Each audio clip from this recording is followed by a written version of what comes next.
Vous allez commencer par nommer des hydrocarbures cycliques. Alors, il y a quelques règles pour les hydrocarbures cycliques.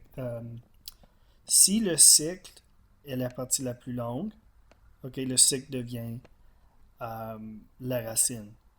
Et si, on va voir le quatrième cas, euh, si il y a une partie de la molécule qui est linéaire, qui est plus long que le cycle devient une branche ou une ramification. Alors commençons en haut à gauche ici avec le cycle de 6 carbones plus un groupement méthyle.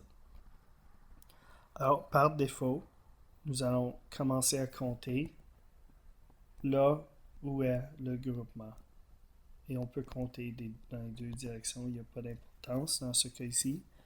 Mais l'idée avec des composés cycliques, c'est toujours d'avoir les ramifications sur les nombres les plus petits. Alors ici, j'ai un cycle de 6 avec un groupement méthyle sur le carbone 1. Alors lors des cycles, pour le nom, il suffit juste d'ajouter cyclo devant le nom.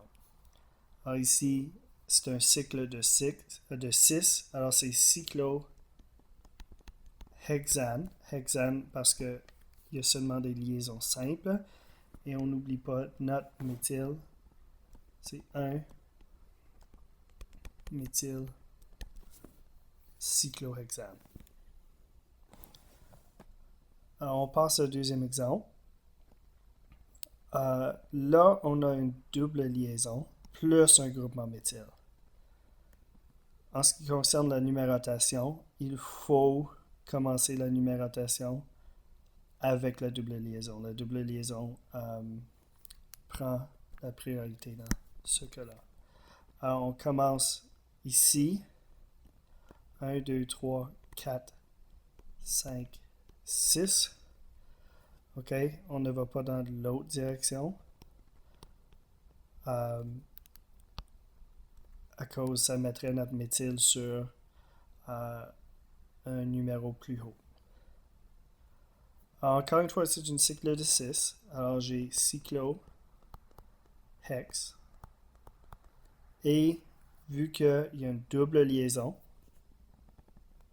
la terminaison serait N ou hex 1N. Et on a un groupement méthyle sur le numéro 3, le carbone numéro 3. Alors, on a 3 méthyle.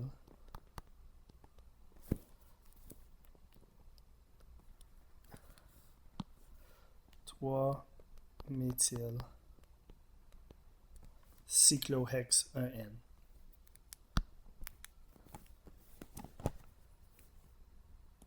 Alors, continuons. Encore un cycle de 6, mais cette fois-ci, j'ai un groupement éthyle et un groupement méthyle. Alors, tout comme quand on nomme des alcanes ou des hydrocarbures, le groupement éthyle vient avant le méthyle à cause de éthyle commence avec un E, c'est alphabétique à ce point-là. Alors, le groupement éthyle va aussi prendre priorité sur la numérotation. Alors, on numérote 1, 2, 3, 4, 5, 6. Alors, encore une fois, cyclo,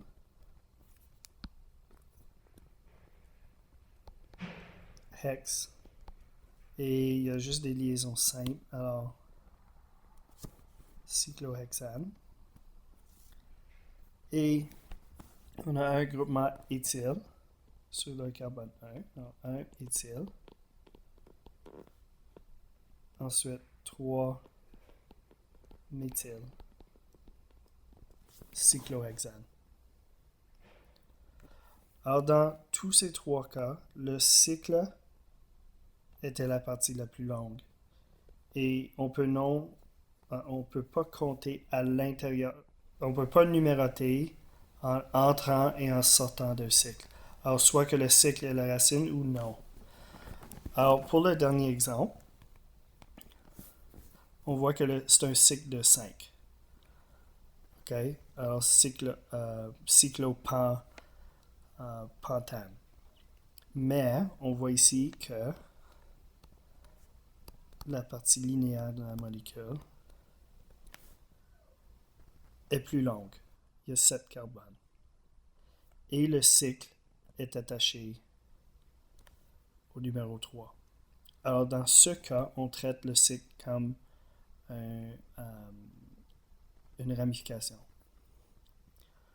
Alors, 7 carbones, juste des liaisons simples, c'est heptane. Et le cycle ici qui est attaché au carbone 3, on met 3 cyclopentyl. Alors, on le donne la terminaison